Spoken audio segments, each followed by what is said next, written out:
amigos do Reino Animal. Aqui Pedro Ferraz, médico veterinário, apresentador do podcast Reino Animal.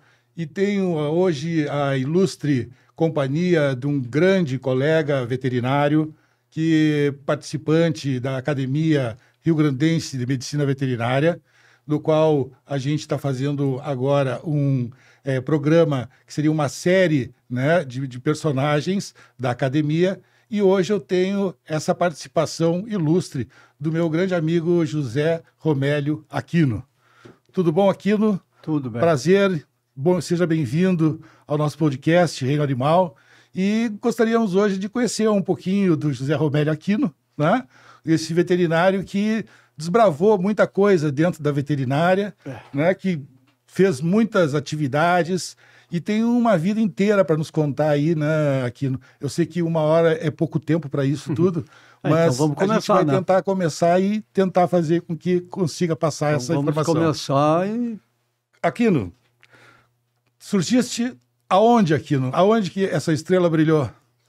Eu nasci em Porto Alegre e me desenvolvi até os 12 anos em Porto Alegre. Aí meu pai era telegrafista, foi contratado para trabalhar numa companhia de mineração no interior de Caçapava. Aí com 13, 14 anos eu fiquei morando em Caçapava para estudar. O pai trabalhava na mina com a mãe. A mãe era tricoteira. Vamos botar assim, crochê, tricô, era com ela mesma. Ela vivia fazendo essas coisas para todo mundo e até vendia algumas peças. Então, filho de Romélio, filho de Aurora. Depois eu fui para Canela, mais 2 anos. Em 70 eu volto para Porto Alegre. E, de vez em quando, um tio meu veterinário, Altamiro Becker de Freitas, e é uma coisa fantástica, para os anos 60. Nos anos 60, o Altamiro fazia de 3.000 a 3.500 doses de vacinação antirrábica a domicílio, cara. Isso em 60 aí? Não, na década de 60. 60, década de 60. Ele fazia 3.000 a 3.500 doses por ano. Ele fosse a primeiro contato com veterinária. Aí eu saía com ele me ensinava, não, pega o cachorro, né? Vem pelas costas dele, assim, pega no pescoço, que é esse cachorro mais... Bom, os cachorros daquela época não tem nada a ver com esses cachorros de hoje, né? Esses cachorros de hoje são tudo dócil, né? Mudou um pouco, né? Aí aquilo ela pegava na unha, assim, pegava no pescoço, levantava, ele ficava com as pernas batendo para frente, o tio chegava pelo lado e pá, me dava a vacina, né? Então foi aí eu fui pegando gosto, né?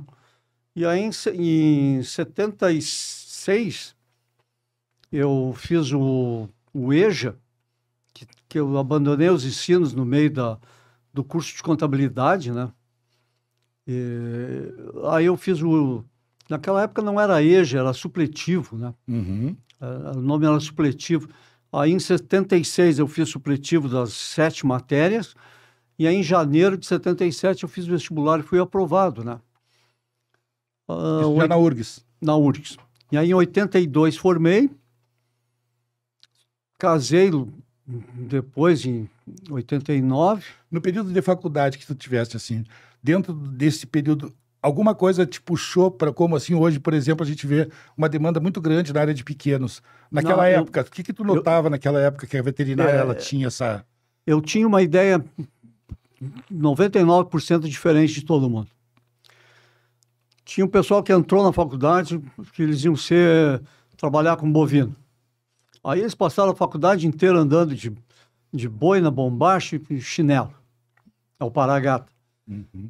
Saíram da faculdade, trabalhar com cachorro. Eu pensei o seguinte, né? Claro, eu entrei mais velho na faculdade, eu já tinha mais de 23 anos, eu tinha 23 anos quando eu entrei na faculdade. E aí eu pensava assim, não, eu tenho que ser bom num leque muito grande para o que aparecer quando eu me formar, eu estar apto para trabalhar. Então eu me dediquei à área de laboratório, me dediquei à área de clínica de grandes animais, sonhava em trabalhar na Emater com bovinos, com a extensão na área de bovinos de leite, né? não consegui, infelizmente, e não foi por tentar. Eu fiz concurso para a Emater em 81, 2001, 2005, 7, 8, 9, 11, 13. Sempre me classifiquei, sempre menos no primeiro. Nos outros eu me classifiquei entre o segundo e o quinto lugar, eu estava ali pontuando, mas nunca fui chamado. Então eu saí da faculdade, durante o meu tempo de faculdade, era para eu ser não ser o melhor, mas eu saber de tudo um pouco de cada área que o médico veterinário pode trabalhar. Desde a inspeção até a clínica de cães e gatos. Sempre trabalhei nesse sentido, né? Aí casei logo em 88, tive 2 filhos, né? O Rodrigo é o mais velho, a Ana Clara. E o casamento depois não deu muito certo, eu me divorciei da Elvira, e Elvira de bem, mas foi a mãe dos meus filhos, merece toda a minha consideração. Com certeza. E aí andei pelo interior do estado. Tu te formaste em que ano? 82. 82. É. Aham. E 82 aí tu te formou, tu ficaste algum tempo ainda em Porto Alegre, ou tu foste trabalhar pelo interior, alguma coisa assim? Não, 82, dezembro de 82 eu formei. 22 de dezembro. Aí lá por março de 83, um colega, o Carlos Faraco, ele trabalhava num laboratório que fazia hemograma e hemoparasitários de equinos na Vila Hípica do Jockey Club. Mas como ele queria se dedicar mais tempo à clínica que ele estava montando na auxiliadora, né? Eu fiquei sabendo que ele queria sair do laboratório, mas precisava deixar alguém no laboratório para trabalhar. Aí eu fui lá, ele me treinou, conversei com ele, e ele disse, não, trabalha assim, assim, assado. Eu disse, bom, mas isso aí a gente viu na disciplina de bioquímica, fazer hemograma e bioquímica. Não, é só hemograma e Nutália. Naquela época era tudo no microscópio, né? Não, é tudo microscópio, é tudo... Hoje tu sabe que a tudo coisa manual, é bem diferente, não tem né? nada automático. Hoje tu coloca no Não, isso aí e, não, né? era tudo no fotocolorindo, que tinha que fazer o branco, o óvulos brancos, teste, vermelhos. E aí tu tinha que medir, né? Tudo E tudo contar. na caneta, E né? aqui, né? Não Olhando tinha e nada contando. automático. Porque E a aí- dificuldade era outra, né? Aí eu comecei a trabalhar no laboratório Vila Hípica, né? Era o nome do laboratório. E passou uns 2 anos. Nesse meio tempo, antes de eu oficialmente abrir a patologia clínica no meu nome, né? Eu ouvi uma conversa, aquelas coisas que você está sentado num bar lá, e um rapaz chega e diz assim, não, tu quer ganhar dinheiro, tem que comprar em tonelada e vender em quilo. Aquilo bateu no meu ouvido, eu fiquei pensando. Eu digo, por que eu posso comprar em tonelada e vender em quilo na veterinária, né? Aí eu disse, bom, não preciso comprar em tonelada, posso comprar um saco de 60 quilos, partilhar e vender carbonato de cálcio, que era uma coisa muito recomendada na clínica, né? Porque nós, naquela época, a veterinária não tinha esse arsenal de medicamentos que tem hoje para cachorro e gato. Então, eu comecei embalando, eu trabalhava no laboratório da Vila Hípica, e de tarde, de manhã ou de tarde, dependendo do horário, eu visitava as clínicas veterinárias e criei uma empresa chamada Aquino Soluções. Então, eu vendia carbonato de cálcio em saquinho de 200 gramas, eu fazia pomadinha repelente, na época a gente só tinha citronela, fazia pomada, botava numas latinhas de 20 gramas e começava a vender. Aí o pessoal disse, mas tu consegue fazer uma pomada com óxido de zinco para substituir essas pomadas baby, qualquer coisa, né? Eu digo, não, tranquilo. Pegava a forma, olhava, ia lá na USP, né, a Universal Standard Padrões, puxava uma forma. Sim, tudo em biblioteca, nada, não existia internet, né? Sim, era biblioteca, era tudo livro, no manual, né?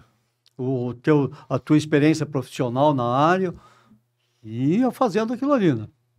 Aí Até que um dia... Então, eu vendia a citronela, eu vendia essas pomadas, isso tudo eu acabei manipulando, botava no grau, amassava, alquiodado, iodo Uma manipulação já. com glicerina. Já existia farmácia de manipulação naquele período? Só humana, né? Pois é, né? Tu vê, E naquela época aconteceu um escândalo que veio uns caras de São Paulo, Curitiba, não lembro direito, e eles te davam uma fórmula. Sobrepeso, te dava uma fórmula. Não, isso aqui tu faz lá no laboratório fulano de tal. E eu levava no laboratório fulano de tal, e lá no laboratório fulano de tal, essa fórmula aqui estava R$500. E aí, isso eu acompanhei familiar, né? Aí o familiar pegou a fórmula, levou no laboratório J, fez a fórmula, não funcionou.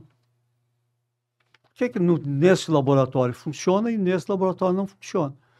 Então, foi muito comentado na época que os laboratórios tinham drogas específicas, né? Uhum. Que na fórmula não eram descritas. É. E o que eram essas coisas, né? A anfetamina, então na época ele falava muito em anfetamina para perder peso, né? Uhum. E aí começou todo o meu trabalho nisso aí, né? O laboratório não estava dando o retorno que ela queria, e ela me disse, aqui não vou fechar o laboratório. E eu, entre perder o emprego e já estava com aqui nos Soluções andando, né? Já tu tinha que manter alguma coisa para poder... Sim, tinha que agregar alguma coisa, né? Aí eu disse para ela, não, quem sabe, então, tu me paga uma comissão e nós invertemos os papéis. Tu me aluga todo o material por essa comissão que tu me paga e eu toco o laboratório. E assim eu fiz, trabalhei nessas instalações, depois dentro da Vila Hípica passei por uma outra instalação e eu fui lá, fui vendendo. Para tu ter uma ideia das dificuldades da época, né? Hoje, vamos ver se está grávida. Vai lá, pega uma amostra de urina, bota uma fitinha dentro, se coloriu azul carmim é assim, se está vermelho bordô, não está. E aí, tinha um veterinário na Vila Hípica que ele atendia aras, Dr. Lacour. Ele perguntou, aqui tu faz exame de prenhez em égua? Eu disse, claro que faço. Não sabia nem como é que fazia, né? Não, antigamente era assim. Eu perguntava se eu atende jacaré, atendo? Atendo, eu faço. Aí eu saí atrás, né? Aí voltei e disse, quando o senhor quiser, tá tudo pronto para fazer os exames. Aí ele disse, então vou te trazer as amostras semana que vem. Aí eu acionei, né, o pessoal lá na Vila Hípica, fala com o fulano lá que vende as coelhas, que eu quero 5 coelhas jovens, que nunca tenham sido cobertas e que não tenham contato com o macho. Não, pode deixar. Aí o cara, e segunda-feira traz não sei se foi segunda, mas vamos botar numa temporalidade assim, tá? Aí segunda-feira tu pode trazer as coelhas. Aí na terça-feira chegou as urinas, as amostras de urina, eu injetei as 5 coelhas, e essa pessoa que comprou cuidava das coelhas lá nas baias do Jockey Club mesmo, na Vila Hípica, né? Passado 10 dias, 15 dias, não tenho bem lembrança, tu sacrificava o animal, abria o abdômen, procurava lá um ovário. Se eu tivesse havido crescimento no ovário, a égua estava prenha porque tinha hormônio na urina, né? Sim. E aí, no final, o cara... Isso antes de se fazer progesterona, antes de se fazer... Não, você não existia. Não existia.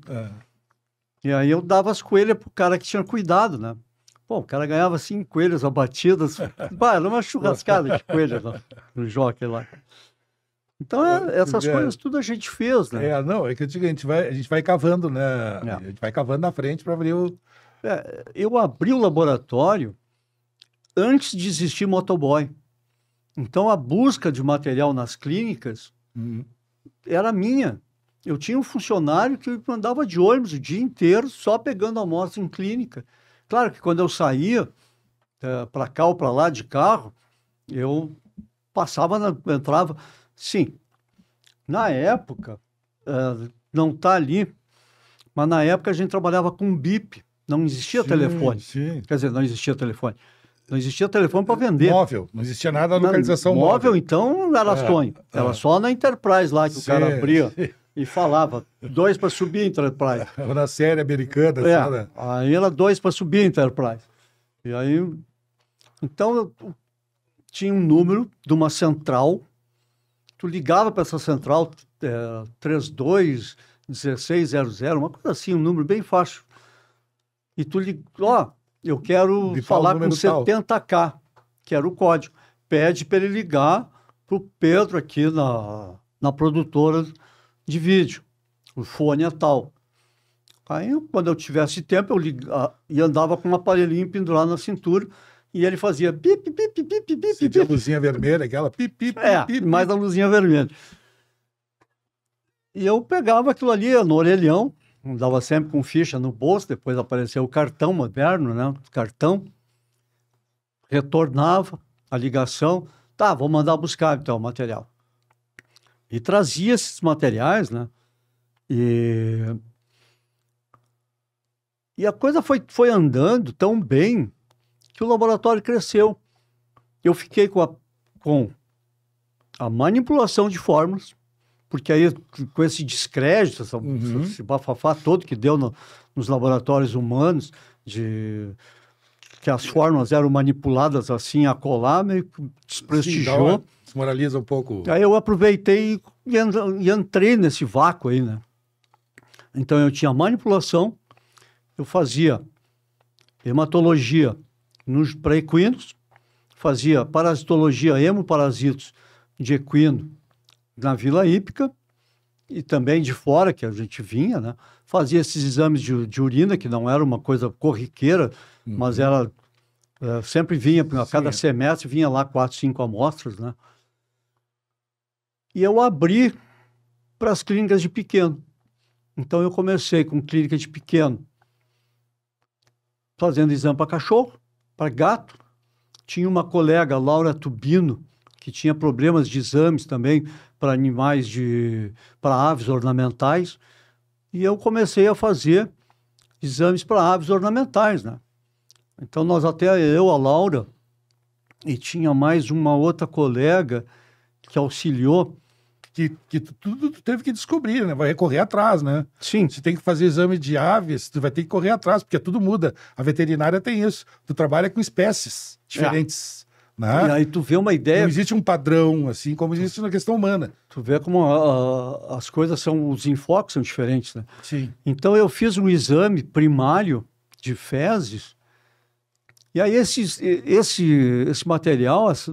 foi remetido para o IPVDF, aí eles coletaram, né, o Instituto de Pesquisa Desitérico de Namoro, em Guaíba, e aí identificaram lá gênero e espécie, e nós mandamos um trabalho para ser apresentado num congresso de biologia no Rio de Janeiro. Quer dizer, então, para mim, em 88, por aí, isso aí para mim era o máximo. É né? glória, né?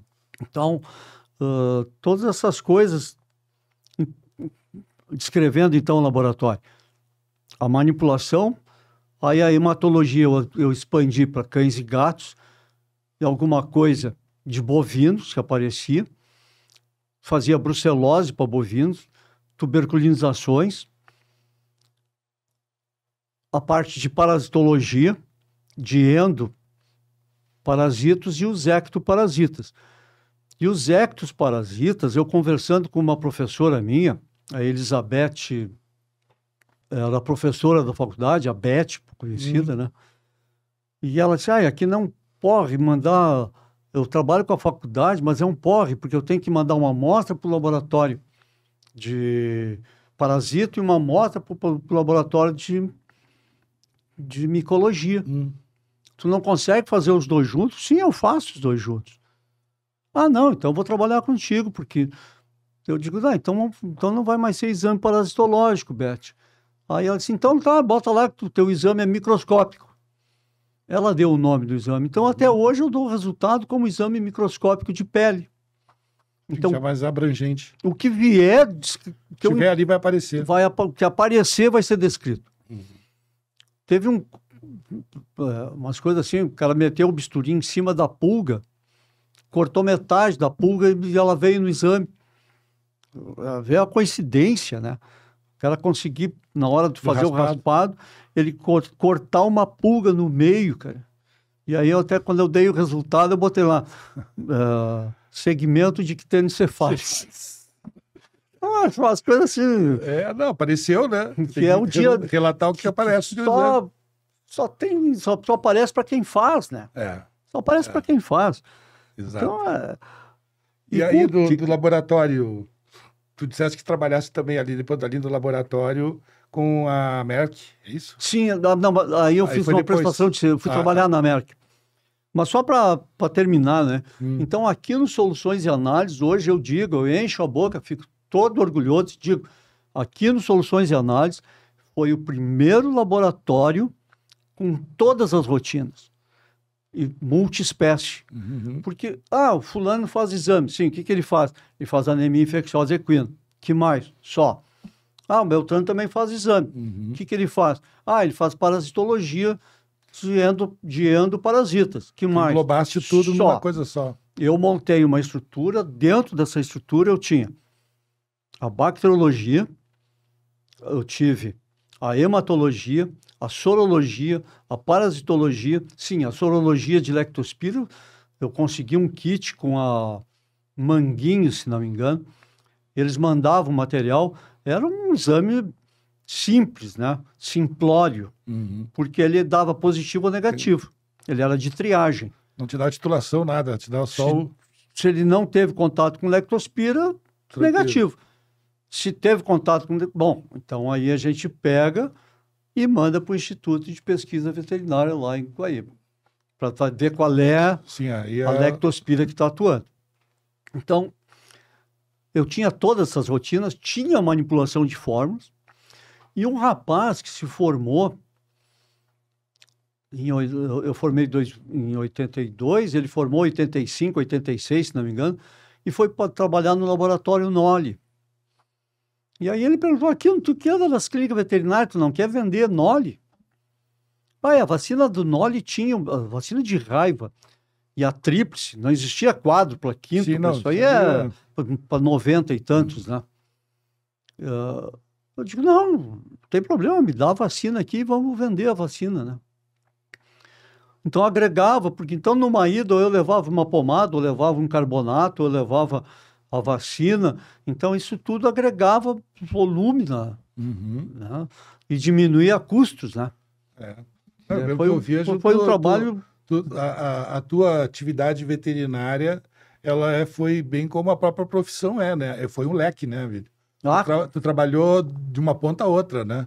Assim, dentro da veterinária em si, tu passou por diversas situações e isso aí exemplifica justamente essa questão da profissão veterinário, né? Que ele não é uma coisa que é só para bicho. Hoje, o café da manhã das pessoas tem um veterinário por trás, não, o almoço, a janta, qualquer coisa. Mas e as pessoas não sabem. Não sabem, né? E agora saiu uma pesquisa na Espanha em que as pessoas estão horrorizadas porque tomar leite... Como assim tomar leite? Uma coisa que sai de dentro do Uber, não precisa nem dizer Uber, né? De dentro de uma vaca. E aí ficam horrorizados. Quer dizer. Então, as coisas estão muito, muito diferentes, né, Pedro?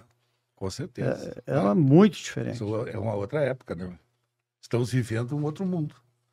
A gente bem diferente. Nós estamos nessa transição, né? De um para o outro, né? A gente viveu essa parte aí. A gente teve que penar nessa condição, por exemplo, de um diagnóstico. Não tínhamos laboratórios que pudessem fazer exame. Tudo era no olho, era na experiência, né? Naquela coisa assim do antigo, né? Agora, era uma época que, inclusive, quando eu me formei, desculpe, quando eu comecei a fazer manipulação de fórmula e vender a ideia para o clínico de pequenos, que eu tinha capacidade, o cara chegava e disse, não, mas como assim? Onde é que tu aprendeu isso? Sim. Eu aprendi na faculdade. Mas aonde? Lá na disciplina de bioquímica.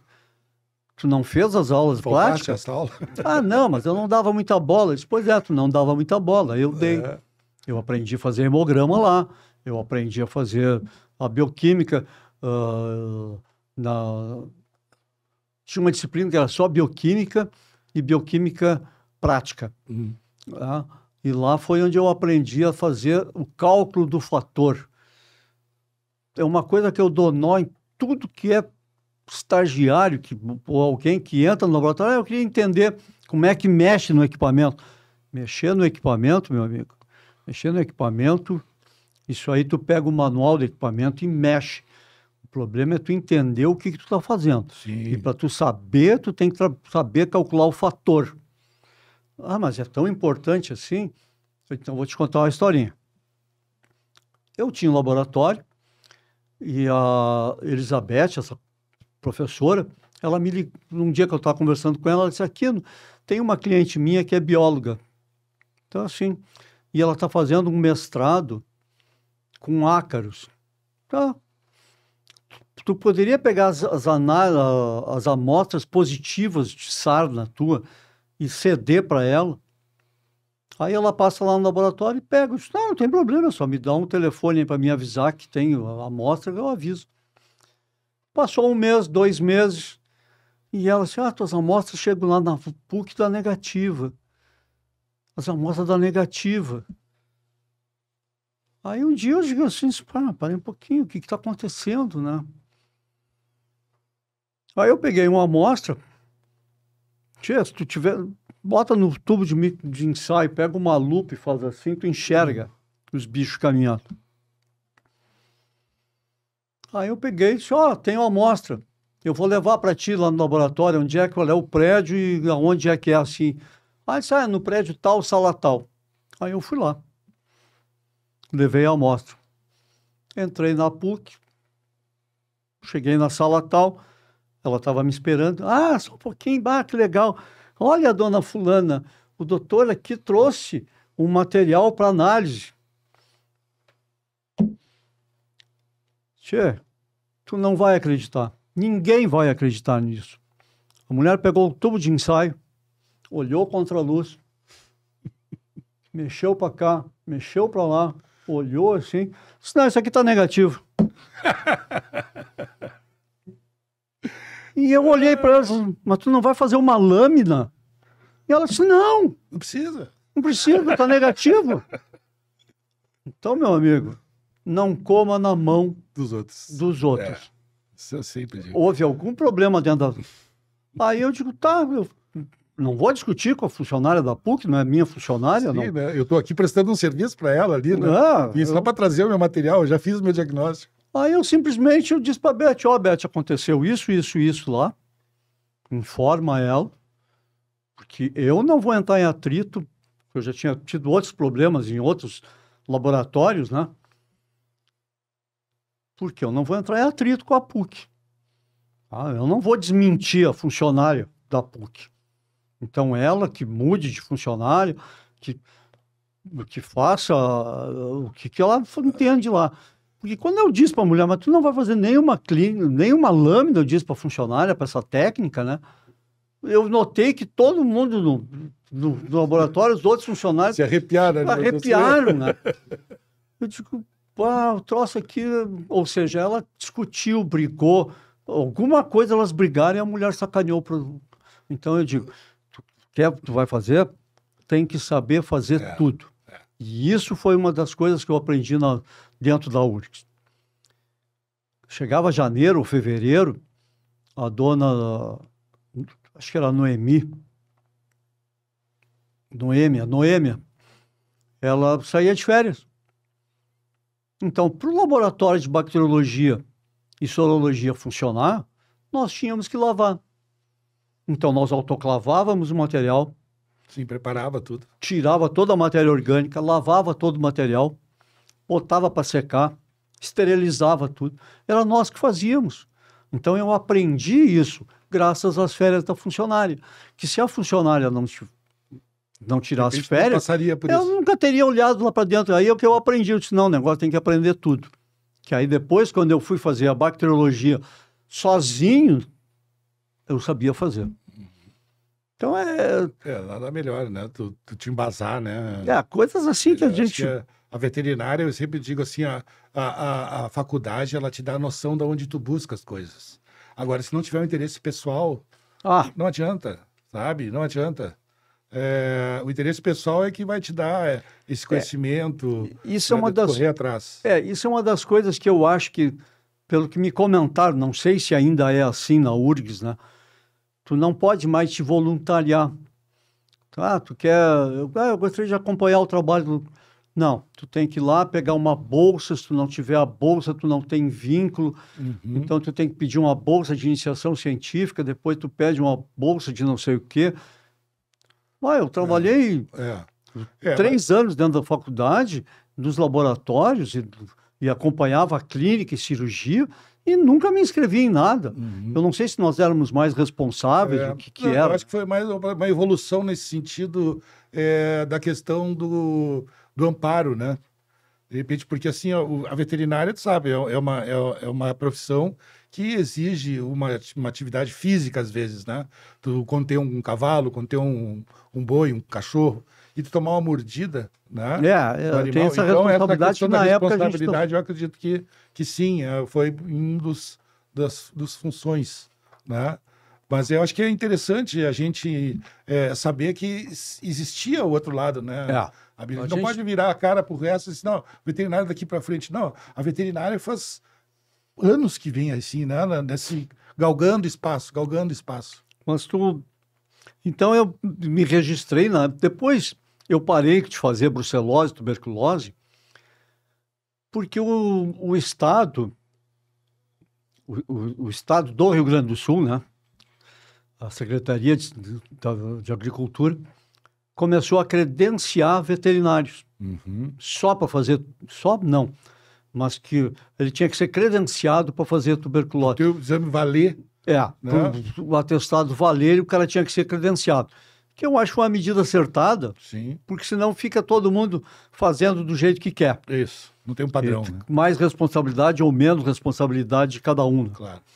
E aí, como o movimento não era muito grande, e eu vi conversando com os veterinários que a gente sabia que faziam, agora nessa eu vou me inscrever, porque aí vai valer a pena o teu laboratório, porque eu tenho um volume de gado, portanto, então aí eu vou poder fazer exames. Aí eu me retirei dessa área de sorologia e tuberculina, sabe? A anemia infecciosa, eu era cadastrado pelo MAPA, e aí quando eles também registraram o laboratório, porque haviam aquelas histórias assim, eu tenho que transportar um cavalo hoje de tarde. Mas eu preciso do exame de anemia infecciosa. Leva ali no fulano ali, que ele tem umas maquininhas que aceleram a reação e ele te dá o resultado até de tarde. Mas é a fidedignidade disso? Então, se é verdade, eu nunca fui conferir se o colega fazia ou não fazia, né? Eu nunca fui conferir. Mas é aquela boataria que tem, né? Sempre... para queimar um profissional ou não, sempre tem a boataria. Então, o MAPA, além de dar o registro para o técnico, dava o registro para o laboratório. Aí já tinha 2 na Vila Hípica. O Laboratório Cristal, que foi fundado pelo Dr. Luiz Bastos, e o laboratório do próprio Jockey Club, né? Aí eu digo, mais um.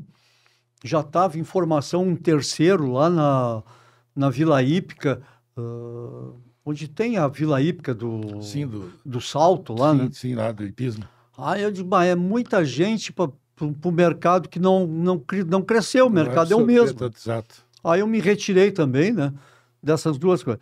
E depois eu acabei me retirando da Vila Hípica, né, e fiquei só com a parte... aí eu ia na Vila Hípica coletar cavalo, fazia e coletava os cães e gatos e as aves lá da doutora Tubino. Então essa foi assim o laboratório aqui no Soluções e Análises, né? Quanto tempo tu ficasse com o laboratório assim, funcional? Eu fiquei com ele, mas aí eu gostaria de falar isso aí tudo agrupado, assim, nas dificuldades, sabe? Que aí fica tudo lá no... Claro. Se a gente conseguir um tempinho para fazer esse quadrinho, tá? Sim. Então, Tu perguntou aquela hora da Merck, né? Isso, a partir dali do laboratório. A Merck é outra coisa que mostra como mudou a mentalidade.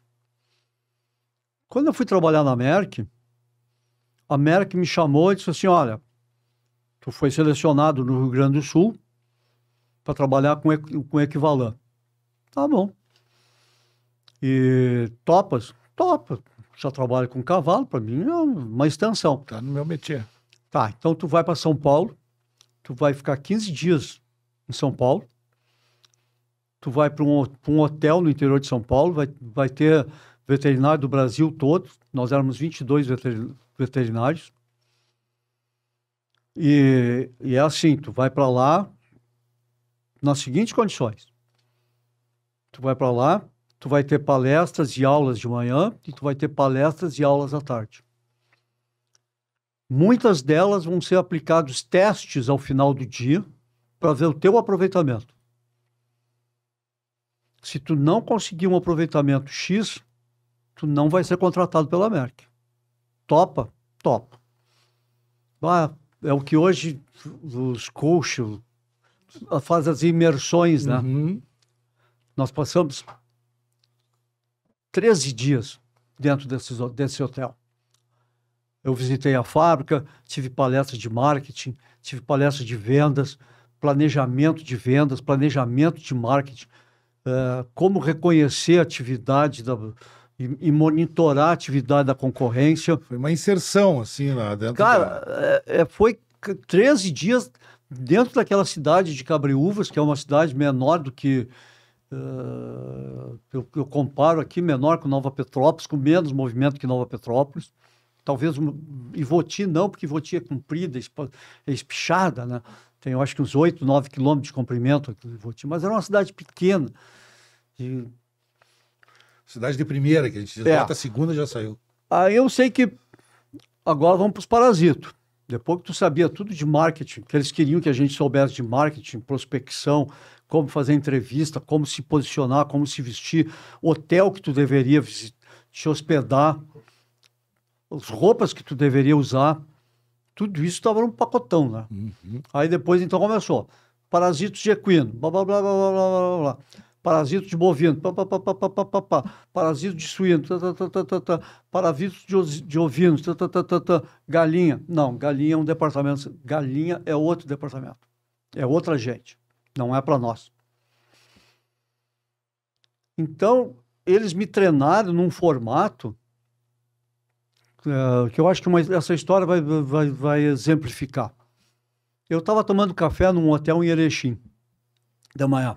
Estava eu, o vendedor da MSD Agvet e mais o vendedor da distribuidora do Ivomec Ecolan. E aí eu encontrei, ele era professor na URGS, fui lá cumprimentar ele, disse, o que estão fazendo aí? Nós estamos divulgando Ivomec, e o rapaz lá trabalha com a pasta toda, tem todo o Ivomec e o Ecolan. Que não quer conhecer o Aras do Arioli? Que legal. Vamos lá conhecer o Aras. Aí eu perguntei para os caras, vamos conhecer o Aras? Vamos. Aí fomos lá conhecer o Aras. Aí veio o filho do proprietário conversar com a gente.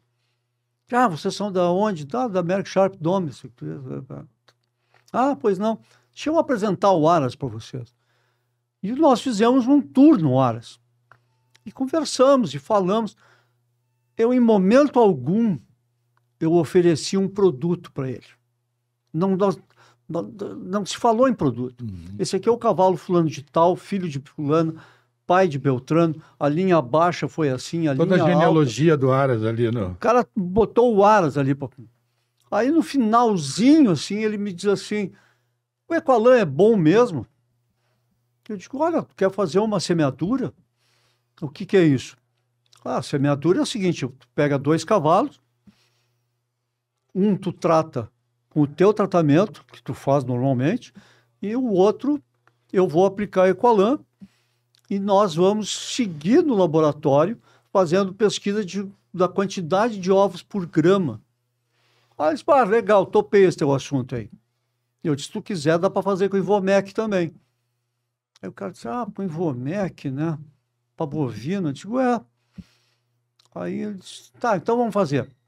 Aí ele separou 2 cavalos, coletou as amostras. Me lembro de... O exame foi feito...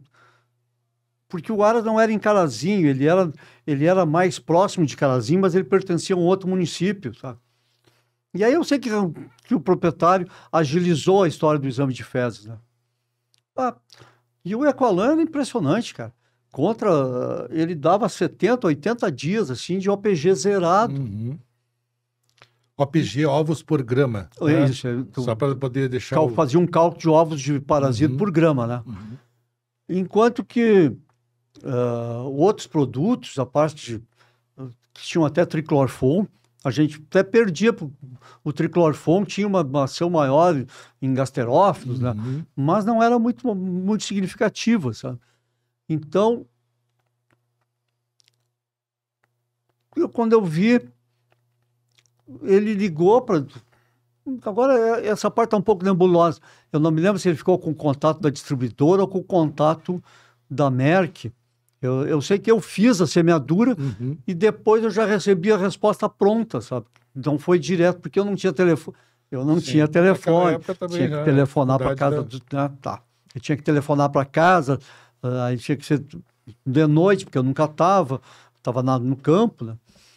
E não existia telefone celular, aquela coisa que...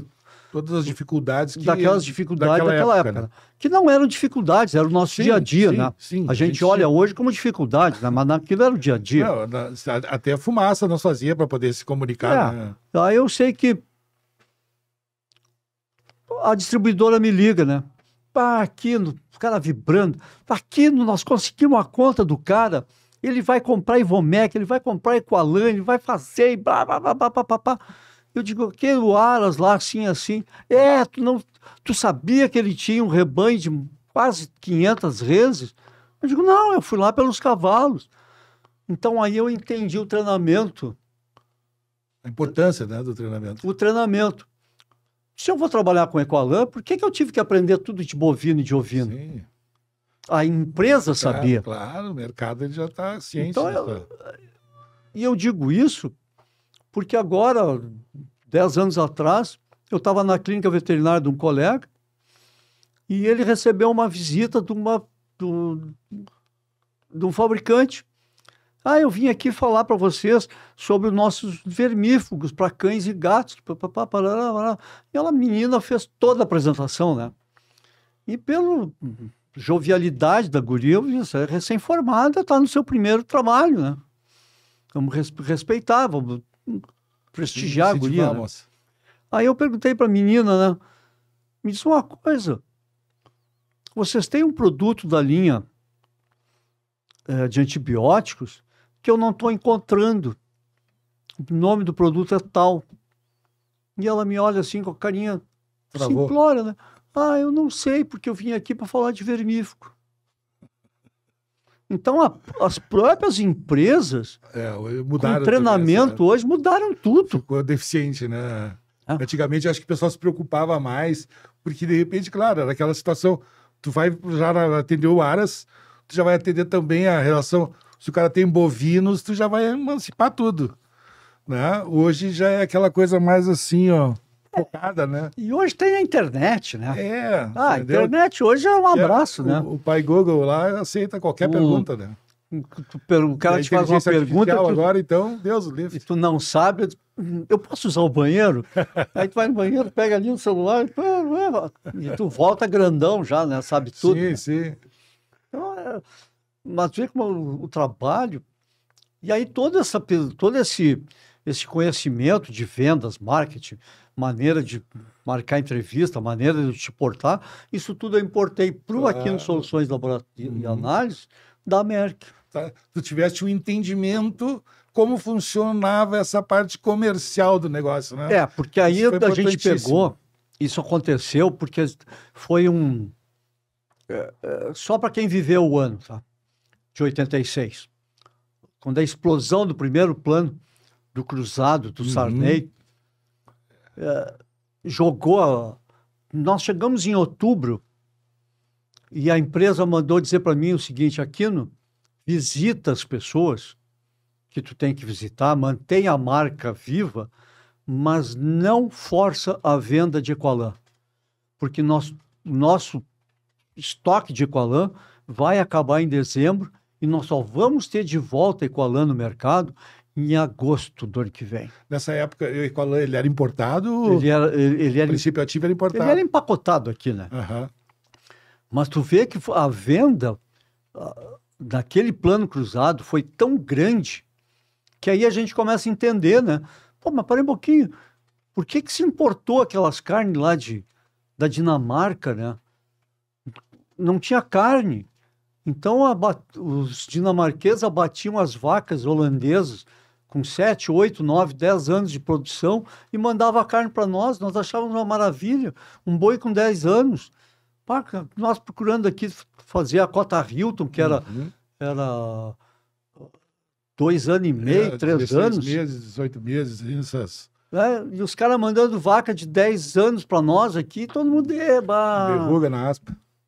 Aquele ano não existiu, sabe? Aquele ano não existiu. Atípico, né? Foi completamente atípico. Fora da casinha aquele ano, cara. Coisa enlouquecedora que foi aquele ano. Tem momentos, é o ciclo. E aí, quando terminou o plano cruzado, não tinha produto para vender, os preços estavam tudo defasados por causa do congelamento. Aí foi aquele caos, né? Em 87, 88, 89 foi um caos, né? Tudo ainda do plano cruzado, né? Então, essa parte aí eu também, vamos falar de lá no setor dos problemas, tá falando deixar para lá. E a partir daí, aqui no Oficina, eu me lembro que tivesse até um programa de TV, né? Tivesse um programa de TV, na TV comunitária.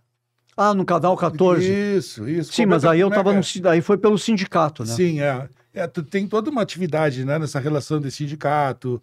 Como é que tu entrou nessa função sindical? Eu entrei no sindicato, o presidente era o... Não posso errar os nomes agora.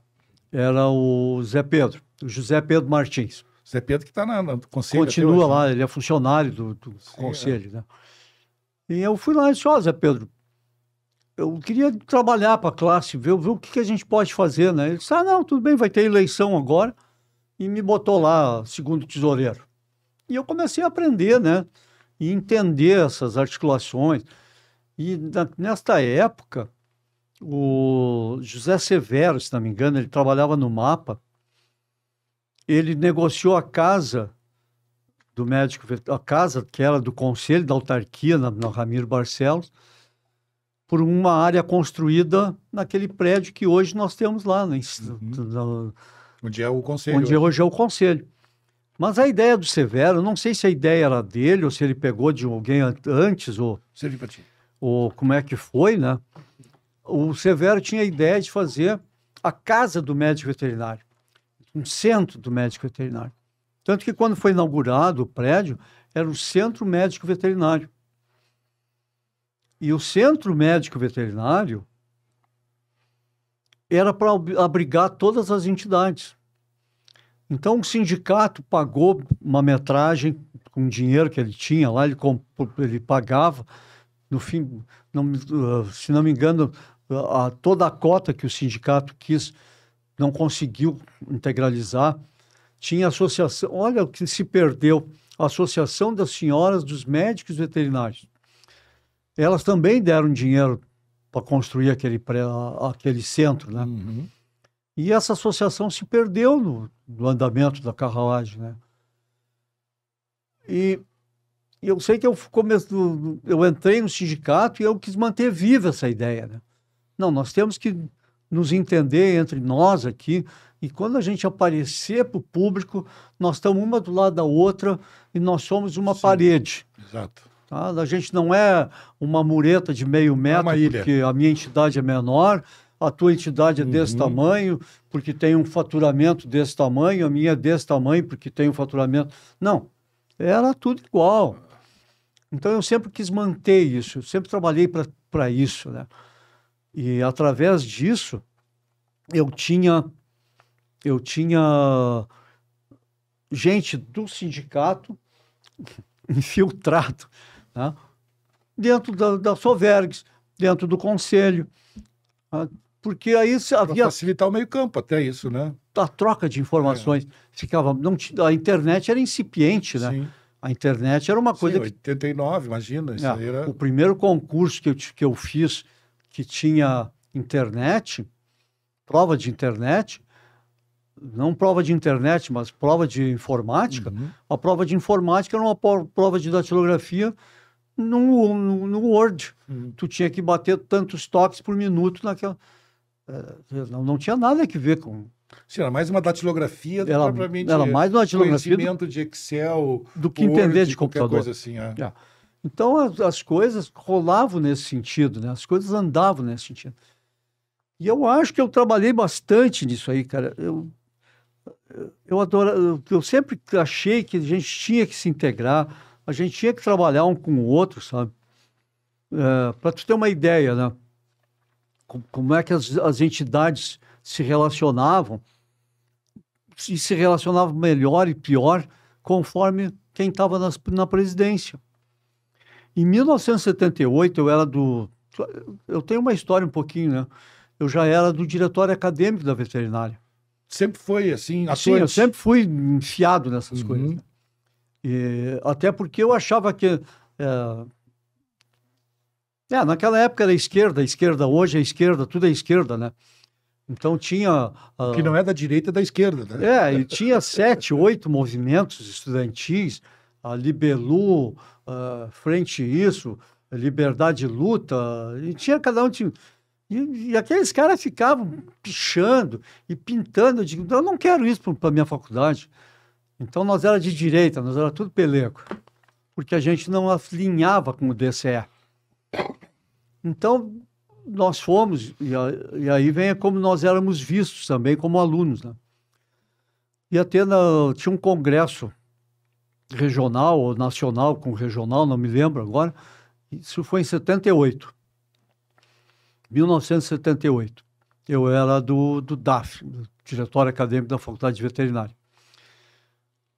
Então ia ter uma assembleia da Sovergs, e eu não me lembro de quem veio a ideia, sei que brotou. A gente podia ir a Gramado participar do congresso e a gente assiste a Sovergs.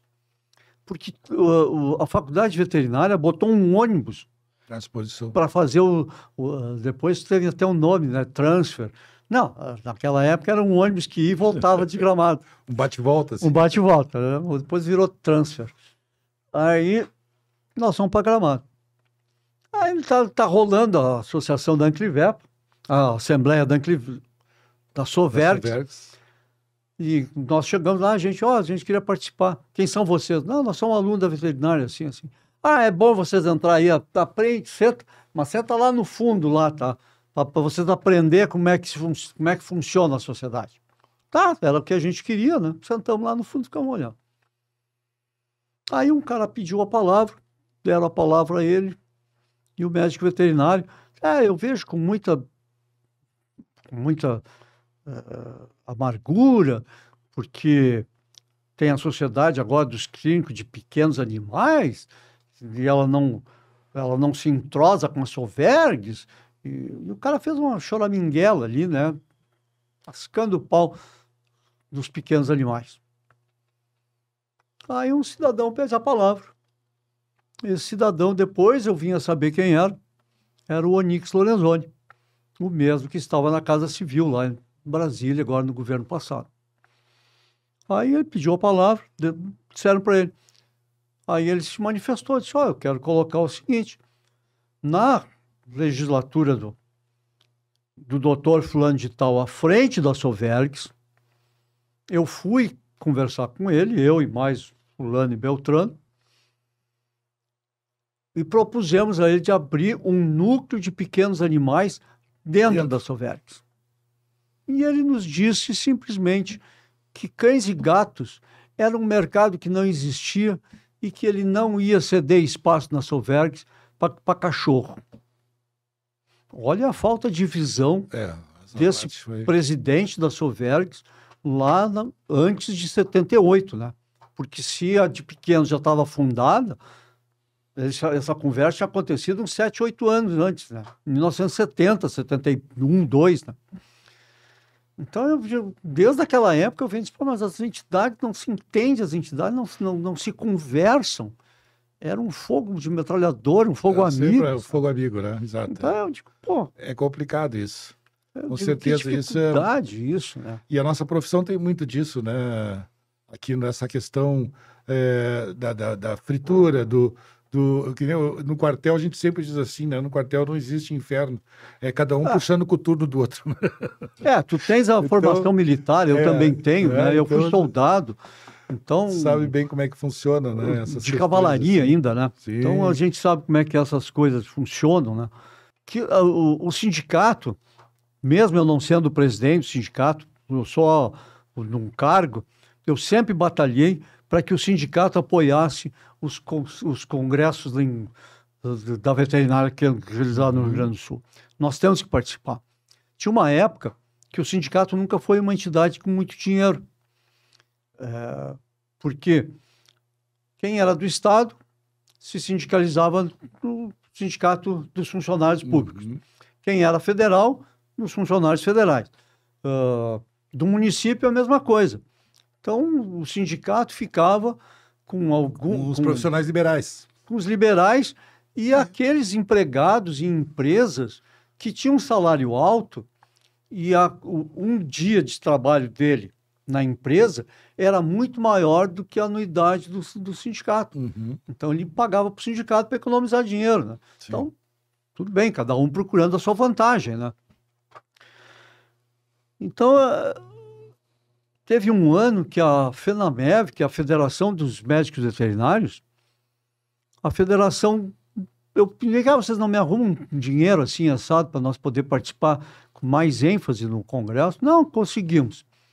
Porque antes a gente se limitava, dependendo do que tinha sido a arrecadação, mas teve anos que a gente assim chegava para a Sovergs e dizia assim, nós vamos comprar 20 inscrições e dessas 20 inscrições nós queremos tantas para o sindicato e as outras 10 para o sindicato e 10 para a Sovergs. Aí a Sovergs pode ofertar e o sindicato oferta para aquele pessoal que tem que ir a Gramado, tem que se... e não tem condições, disponibilidade financeira para comprar a inscrição. Depois eu fiz isso também com a Liga dos Médicos Veterinários Homeopáticos. Eles também andaram fazendo congresso, eu apliquei a mesma política, a gente comprou 5 inscrições. Então, e nesse ano que a FENAMEV nos conseguiu esse valor diferenciado, quem era presidente era o doutor Air Fagundes. E o Air, ele passou umas 6 ou 7 semanas voltando lá no canal comunitário, divulgando o congresso no canal comunitário. Então, nós tínhamos um retorno no canal comunitário. Era pequeno, mas sempre teve um retorno. A gente sabia que as pessoas assistiam.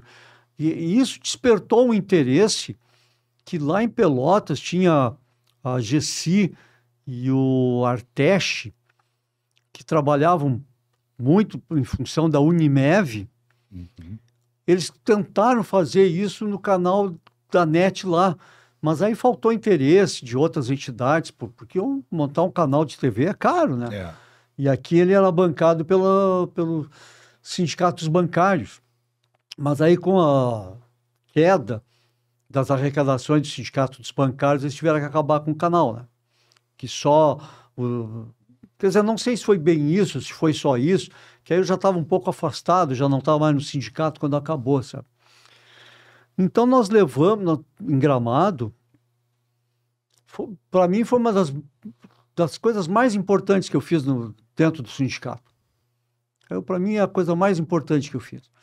Eu disse para o doutor Air, né? Air, eu vou apresentar um show de abertura no sindicato. O sindicato vai patrocinar um show de abertura na abertura do Combravet. E ele disse, que coisa boa. Então estava lá, porque era um congresso nacional, um congresso regional e um congresso sul-americano. Então tinha, da América Latina, tudo que é lugar. não tinha 50, mas tinha 20 de vários países, né? E gente de entidades, Panaftosa, enfim. Bom, e eu descobri em Gramado um grupo de danças que era da prefeitura, que eram uns idealistas também, sabe? Eram uns colonos lá das linhas italianas de Gramado, que chegavam de noite e iam dançar. Dançavam a tarantela, dançavam isso, dançavam aquilo. Aí eu perguntei para essa senhora que coordenava o grupo, disse, ó, tu consegue levar o grupo para nós lá? Ah, precisamos de condução. Eu digo, então tá, quanto é que tu faz um levantamento, do que custa de condução, o que tu vai ter de despesa, o sindicato paga isso aí. Então nós carregamos, eram acho que umas 7 duplas, 14, mais um motorista, mais um ou outro ali, eram umas 15, 16 pessoas do grupo. Nós carregamos tudo isso para Gramado, patrocinamos isso tudo, o pessoal foi e se apresentou no Congresso. E lá eles dançaram a tarantela, e eu nem sabia que tinha a tarantela veneziana, a tarantela milanesa, a tarantela de Nápoles, e cada uma com um estilo. E eles apresentaram 7 ou 8 estilos diferentes de tarantela. Então aquilo foi...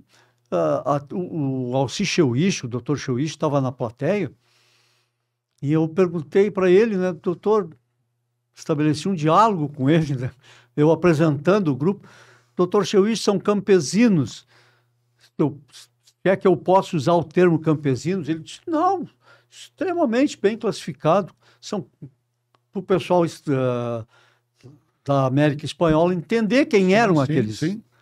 Que à noite. Então, não eram profissionais, assim, né? Não eram profissionais, era um grupo de pessoas numa colônia, colonos que queriam dançar e se apresentavam. Então, para mim, foi a coisa que mais importante eu fiz no sindicato, foi isso. Que interessante. Né? Então, para mim, foi isso. Tá. E a relação agora na entrada da academia, assim, né? Como é que tu chegaste à academia rio-grandense? A academia tem uma historinha que ela é uma coisa meio inacreditável. A gente já deixou para o final, porque sempre é o bom, né? Tá. Porque a academia, o doutor Eduardo Bastos, do Conselho, ele sonhou com a academia. Ou alguém sonhou e atucicou ele, sabe? E ele começou no sindicato, na Sovergues, e ele perguntava, bem cá, vamos fazer academia? E eu, parceirão de primeira linha, né? Vamos fazer academia. O que precisa para fazer academia? Não, pois é, vamos nos reunir. Aí começamos a nos reunir. Aí veio o Cheuich, contribuiu para... a Nacional funciona assim, tem que ser assim, papapá, papapá. E aí foi surgido. Eu sei que o Conselho juntou um grupo à volta dessa ideia e o sindicato sempre junto, né? Algumas coisas a gente não concordava, mas nas outras a gente concordava, mas a gente queria academia. Sim. Se tinha que o foco era um só. Se tinha que ter 2 garrafas d'água ou 3, isso aí se vê no andar da carruagem. Claro. E aí sai a primeira gestão da academia. A primeira gestão, a primeira turma. Os primeiros 10 estão aqui nesses anais. Esses anais retratam como foi fundada, tudo que tu quiser saber da academia. Né? Da academia tá aí. A história da academia está aqui. Está nos anais. E tu vê que coisa interessante, né? Eu que era a grande mola propulsora, articulador da academia dentro do sindicato. Quando o Eduardo disse, hoje de noite, tal hora vai ser fundada a academia, vai na reunião. Eu disse, não posso ir. Mas o José de Abreu Martins, José Arthur Martins, o Zé Arthur. Zé Arthur, conhece. Aí eu escalei ele, Zé Arthur, vai lá em tal lugar hoje que vai ter uma... E o Zé Arthur, ele era entusiasta também, Sim, nossa. Também, bastante atuante também. Né? Foi muito atuante. E aí ele foi lá. E a assinatura dele está lá no livro de atas, da primeira ata de fundação O sindicato estava lá porque o José Arthur Martins foi lá e assinou a ata. Aí instalaram a primeira turma, e na primeira turma tem os expoentes ali, né? Tem gente que lutou uma vida dentro do Estado, dentro do federal, do estadual, para botar em prática o Rio Expoá, tá? De 1954. Vamos fazer os frigoríficos cumprir a lei. Cumprir a lei, exato. Outros trabalharam na aftosa, desde o tempo em que a aftosa vacinava de 3 em 3 meses até chegar na vacina oleosa de 6 em 6 meses, e nós conseguíamos nossos primeiros certificados com vacinação livre de febre aftosa para conseguir a certificação final livre de febre aftosa. Hoje nós somos livres sem vacinação. Sem vacinação. O Brasil hoje está livre sem vacinação. Vendo. Então, são pessoas que construíram isso. Exatamente. São gigantes. Está aqui na primeira turma. São gigantes. E tinha uma pessoa que eu boto como exemplo, né? A professora Elinor Fortes, já falecida. Grande parasitológica. Mas a doutora Elinor, junto com a doutora... Não quero errar o nome. Rita Pato Hoffmann, se não me engano. Rita Pato, eu sei que é o Hoffmann, sujeito a chuvas e trovoadas. Trabalhando com peixes do Guaíba, eles me identificam 2 espécies,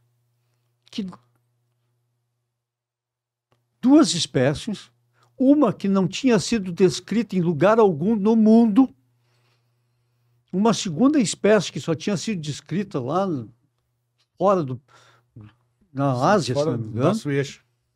E uma terceira amostra que a espécie nunca tinha sido descrita. Então, essas 2 professoras, elas selecionam esse trabalho, e para mim é um... É o divisor de águas, né? pra Dentro mim da parasitologia, de uma maneira geral. Para mim é fantástico. E ela é a primeira mulher da medicina veterinária que entra na academia. Agora eu vou dar um pulo, né? Já falei Um dia eu estou trabalhando na clínica do doutor César de Castro Cação. Trabalhava lá com ele num domingo de manhã. Vou fazer um parênteses aqui, devia ter falado no outro segmento. O Cação, ele fez parte do sindicato e fazia parte do conselho. O Cação, quando ele era delegado do conselho, ele apresentou um projeto numa reunião, e aí o pessoal ficou assim, mas como é que nós não pensamos isso antes? Ele deu a ideia da placa. Que fixava e eu na ainda frente. achava que a placa tinha que ser pessoal minha. Tinha que ter o meu nome na placa. Então, quando eu fosse trabalhar de responsável técnico, Tu levava a tua plaquinha. eu botava a minha placa lá, você chegava, olhava, esse estabelecimento tem o responsável técnico, que é o fulano de tal. Aí ele apresenta isso para o conselho, e o conselho digeriu a ideia, papai fez a placa. Então, a ideia é do César de Castro Cação. Então, é um cara que eu trabalho... É um resgate, né? Isso aí é um resgate para isso aí o pessoal entender. Hoje todo mundo tem uma placa na frente da clínica e não sabe nem de onde surgiu, né? Não sabe nem como surgiu, não sabe nem de onde é que veio, né? Por que tem isso aí, né? Exato, interessante. Aí foi o César de Castro. E estou lá, estou trabalhando no domingo. Toco o telefone, pois não, clínica veterinária.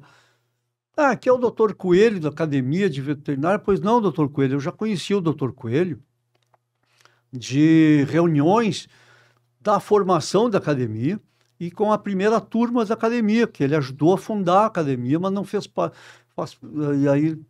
faz parte da primeira turma. Pois não, pois é, algumas pessoas sugeriram que o senhor apresentasse o seu currículo para ingressar na academia. Tá ok. O senhor apresenta o currículo para nós, por favor. E aí ele salientou bem, né? E isso não é uma garantia que o senhor vai ser acadêmico. Sim, não, foi uma indicação, né? Estava só uma indicação ali para... Eu digo, não, eu compreendo, não tem problema. Aí eu tinha 10 ou 12 dias para apresentar o currículo, né? E eu comecei a me questionar, né? como é que eu vou sentar na mesma mesa que o Melinor Fortes? Que currículo eu tenho para estar na academia? Isso me incomodava, cara, me incomodava. Eu digo, como é que eu vou encostar num cara que planejou a defesa de febre aftosa, planejou a defesa de saúde veterinária? Como é que eu vou sentar na mesa dessa gente? Como é que vamos equiparar esse povo, né? Como é que ficava, né, naquela situação? Como é que eu... Né, a gente acaba sempre se menosprezando, às vezes. Né? Eu tenho esse defeito, né? Às vezes eu me acho menos do que eu consigo, né? Os outros me enxergam muito maior do que eu me enxergo. Exato. Aí eu, claro, falar com a família, né? Aí a esposa do meu irmão diz assim para mim, ela trabalhava com mestrado e pós-graduação, né? E aí ela dizia assim, aí ela foi muito taxativa aqui, né? Ela me chamava de Zé, né? Eu sou José Romélio, então na família eu sou José, né? Então de José para Zé, eu sou Zé. E para algum pessoal mais conhecido, assim, eu sou o Zé Romélio. Aí ela disse assim, Zé, o negócio é o seguinte, Zé, o máximo que eles vão poder fazer é dizer não. O não tu já tem, né? Aí eu, tá, pois é, mas... Mas o meu currículo, o problema é deles. Aí tu, sabe, tu entrega o teu problema para eles e sai fora. Exato. Eles é que vão decidir. Aí eu digo, tá, porque eu ficava pensando, como é que eu vou... mas eu não preciso apresentar o currículo também, os caras só pediu para me apresentar. Sim. E aí eu digo, tá, mas como é que eu vou dizer para o Alcicheu Ishi, doutor Alcicheu Ishi, que eu não vou apresentar currículo, que eu não apresentei currículo? Vou desmerecer a indicação, que eu sabia que o Cheu Ishi estava por trás disso, né? Pelas conversas que a gente tinha naquelas reuniões, né? E o Eduardo está por trás disso também, presidente do conselho. Sim. Como é que eu vou dizer para eles que eu não... Quer dizer, o Eduardo é meu professor na faculdade. Nós chamava ele... hoje tem aula com o Dudu das Galinhas. Quer dizer, o Eduardo das Galinhas. Tem aula com o Dudu das Galinhas. Sabe? É uma intimidade. Sim, E a gente que é veterinária sabe como é que a gente fazia essas... E o Alcicheu Ishi, por 2 vezes, ele, naquelas preleções que ele faz, maravilhosas, né? Uma ele estava falando sobre a Hora Veterinária, né? Que a revista que revista dele, né? Que ele teve durante muitos anos. Revista científica muito boa. Aí ele coloca, porque dentro das dificuldades da Hora Veterinária foi sempre conseguir anunciantes. E eu tenho aqui, na plateia, o doutor Aquino. Foi um dos nossos primeiros assinantes da faculdade. E nas suas atuações do sindicato, ele distribuía assinaturas. Quando o sindicato ia fazer palestras, eu levava e fazia um sorteio. Sorteava assim, eram alunos, né? Sim, sim. E eu sorteava 2 assinaturas. E era uma revista muito técnica, né? Que tinha ali casos clínicos, né? Instigava as pessoas a querer ler e entender e procurar o diagnóstico do problema. Então eu dava sorteava para os alunos. Do fulano, o fulano não veio à aula hoje, pegava a lista chamada, diz um número aí, 30. Quem é o aluno 30? O fulano de tal. Não tá, então diz outro número aí. Fazia um sorteio, né? Fazia um sorteiozinho assim, né? E aí o sindicato pagava assinatura para a Hora Veterinária e o cara divulgava lá. Então, por 2 vezes, ele, no meio da plateia, assim, ele me nominou, né? Quer dizer, é uma pessoa que sabe que eu existo, né? E quando um Alcicheu Ishi sabe que tu existe, eu tô sendo considerado mais do que eu sou, né? E eu sempre tive um carinho muito grande pelo Alci. O Alci é um escritor. É uma pessoa muito querida, né? Uma pessoa muito querida. E ele é um escritor, ele tem O Gato e a Revolução, que é um bom livro, sobre os céus de Paris, que é uma aula de história magnífica sobre um dos nossos grandes inventores, o Alberto Santos Dumont, né? De como ele chegou, como ele fez. Foi nesse livro do Alcicheu Ishi que eu ouvi falar, que eu li primeira vez que alguém disse que o relógio de pulso tão comum Foi inventado pelo Santos Dumont. foi o Santos Dumont falou com o Cartier numa cafeteria, explicou as dificuldades, que ele precisava de um relógio no pulso e não no bolso do colete. E o Cartier faz um relógio para o Santos Dumont voar. Então eu tenho um carinho muito grande assim, por esses livros do Chewich. E o Alcir Chewich, ele tem um livro, Lord Baccarat. Lord Baccarat, ele é ambientado dentro das cocheiras da Vila Hípica, no pavilhão social da Vila Hípica. Então, às vezes, eu andava nos pavilhões sonhando assim, com aqueles pensamentos... Devaneios, assim. Será que eu vou encontrar o personagem do livro aqui? Eu andava no domingo, tem ali na Redenção, o brinque da Redenção. Será que eu vou encontrar? Será que eu vou ser testemunha da cena final que ocorre na frente da igreja de Santa Teresa?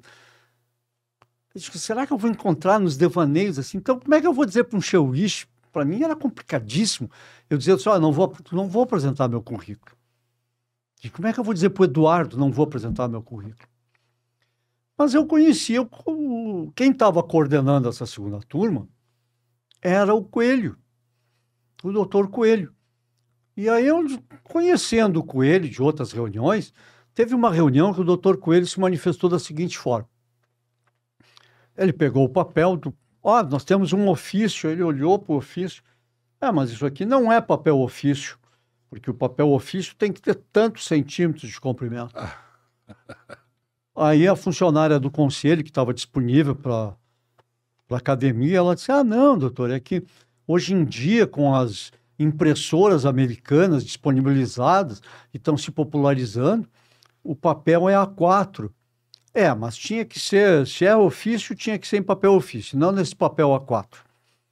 Eu fiquei pensando, o homem, ele é protocolar, né? Sim, sim. Então, ele segue o protocolo. E aí eu tive a brilhante ideia. Vou entregar o currículo fora do prazo. Para mim não ser acadêmico. Que eu não me considero apto a ser acadêmico. Uhum. E aí, suponhamos que o prazo fatal era sexta-feira. Eu disse para o pessoal do sindicato, né? Não me chamem sexta-feira para o sindicato que eu não venho. Eu não vou botar o pé aqui. Aí, segunda-feira, fui no conselho, porque o conselho é que estava recebendo os currículos, né? Melhor dizendo, o material chegava para a academia, era entregue para a moça essa. Protocolava no conselho. Do conselho. E eu sabia que o conselho tinha uma maquinona lá, que botava o papel embaixo lá e dava um carimbo, a data, a hora, segundo. Sim. Eu disse, entregar fora de prazo. Que aí vai cair na mão do Coelho. Protocolar do jeito que ele é. Protocolar do jeito que ele é, está fora de prazo, ele vai excluir. Pronto. Resolvi, não vou me incomodar com ninguém. Relaxei aquele fim de semana. Cheguei segunda-feira, entreguei o currículo fora de prazo. Aí passam 15, 20 dias, né?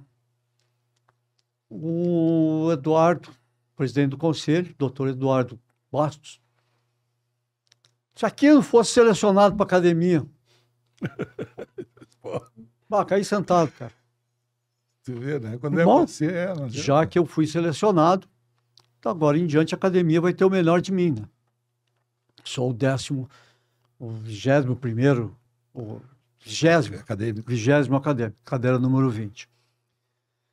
Então, assim, aí passou mais de um mês lá, houve uma reunião, o doutor Coelho estava lá, e eu disse, doutor Coelho, o meu currículo foi entregue fora de prazo, doutor Coelho.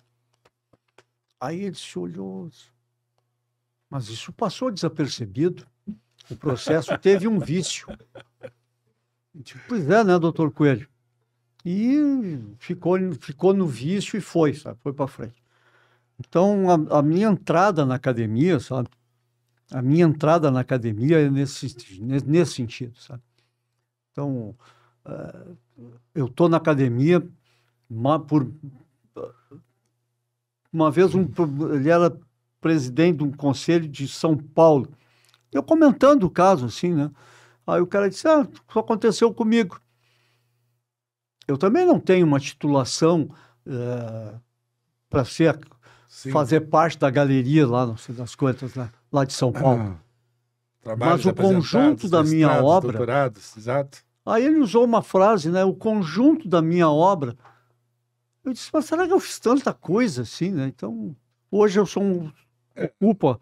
Eu vejo de uma forma assim, que a veterinária, eu sempre digo que a veterinária é que escolhe o veterinário. Não é a gente que diz, eu vou ser veterinário.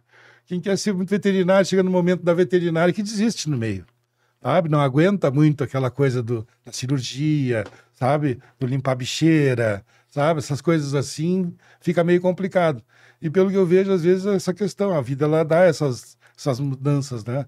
Ela te chamou para dentro da academia porque sempre foi uma pessoa atuante, né? Tu nunca te escondeu do trabalho, né? Isso acho que é interessante na tua vida profissional, que tu sempre foi correr na frente.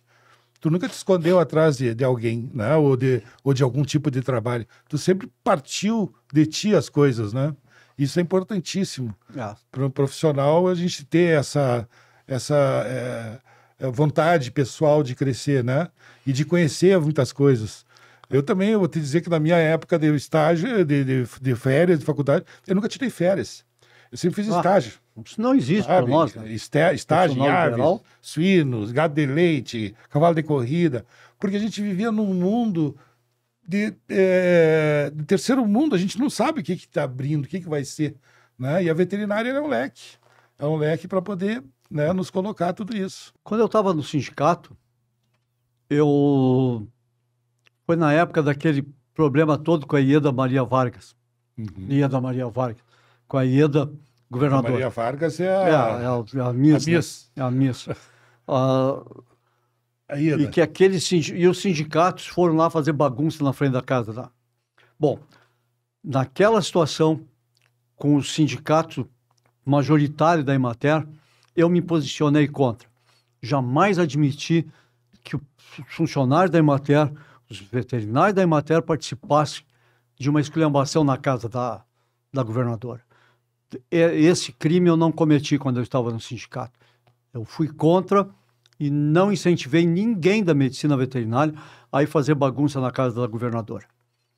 Eu acho que o sindicato tem que ser uma coisa séria e não um bando de gente a fazer arruaça por aí na casa dos outros. Uma massa de manobra, né?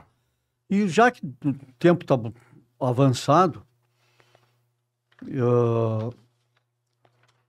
eu queria, se dá para finalizar, se é a finalização, eu quero dizer o seguinte, todas as letras, né? Aqueles que me ajudaram, que me impulsionaram, que de qualquer maneira que me abriram uma porta, que me deram um copo d'água durante toda essa trajetória, eu agradeço a esse pessoal. Não tenho como nominar eles, eu sou muito grato. Aos bastidores, né? Gente que por um nada me alavancou. Nem me conhecia e me colocou numa posição de... Às vezes nem sabia que estava te ajudando. Né? Que me procurou assim, disse que preciso de ti aqui. Vamos. Aqueles que não gostavam de mim, que se opuseram a mim, que trabalharam para mim não dar certo, aí o nosso poeta Quintana já definiu, né? Vocês passarão e eu passarei. Perfeito. Porque tudo nesse mundo, Pedro, por mais que a gente queira, mas se a gente torcer e filtrar, nós vamos ver que nesse mundo tudo é uma ilusão. Porque o sol vai levantar no leste, vai se pôr no oeste, amanhã ele vai levantar no leste, vai se pôr no leste. Ele tem o portal que ele nasce, ele tem o portal que ele se recolhe. O vento vai soprar do sul, vai girar, vai arrodear, vai girar do norte. E ele vai girar de novo e vai girar do sul.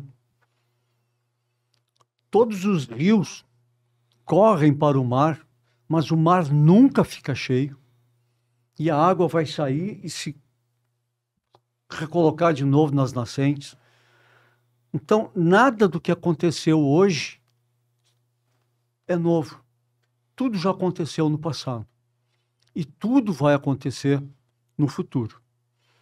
E aqueles que nascerem amanhã e virem as coisas que vão acontecer depois de amanhã, vão ver que tudo é uma ilusão. Tudo vai se repetir e nada de novo vai acontecer. Então, a eternidade, para mim, a eternidade é uma vaidade. Perfeito, Abílio, perfeito. Né? Eu acho que tu tiveste uma boa colocação, né? Nessa situação de que realmente, assim, nada é novo, né? Que já não foi velho, né? É uma coisa que a vida ela vai retornando, né? São ciclos que vêm vindo, né? E vão cada vez trazendo mais coisas da antiga novamente, né? Existe uma necessidade nossa de viver o passado também, né? E eu acho que é o propósito do nosso podcast, nessa série com os membros, os imortais da academia, é justamente deixar esse legado, né? Deixar esse legado que tu falaste hoje, né? Que pessoas que daqui a 10, 15, 20 anos, quando a gente não estiver mais aqui, eles vão ter isso para poder, né, ouvir, né? E ver que realmente teve alguém que teve que abrir com a pá, né, onde hoje entra a máquina, né? Então, esse buraco ele foi aberto por nós, veterinários da antiga, né? Os que a gente chama de a raiz da veterinária, né? E esse é o interesse do podcast Reino Animal, de puxar esses dinossauros antigos para a gente poder deixar, assim, né, essa raiz da veterinária, né? Então, eu te agradeço profundamente a tua participação, né, nessa série. A gente está sempre aprendendo assim com colegas que vêm aqui e que falam a sua vida, a sua rotina, né? E a tua rotina eu te parabenizo, porque realmente, né, foste um cavaleiro da veterinária e um participante atuante, né? Te agradeço e todos os seus serviços que tu fizeste para a veterinária, né? Protagonizaste muita coisa na relação tanto de laboratório quanto de farmácia de manipulação, né? A sindicalização, tudo isso são coisas que difícil, né, se fazer. E tu foi lá e fez, né? Então, eu te digo ali hoje que teu currículo não perde em nada, né, para poder estar lá no meio dos imortais, né? Então, eu te agradeço de coração, né? E mais uma vez, deixo aqui o legado, né, para os próximos que queiram, né, participar e vão participar dessa série, né, para que eles entendam o que funciona e como é que funciona a questão, né, do podcast. Que hoje a gente mexe com uma massa de pessoas no Brasil inteiro, no mundo inteiro, dentro de um clique, na palma da mão, através do celular.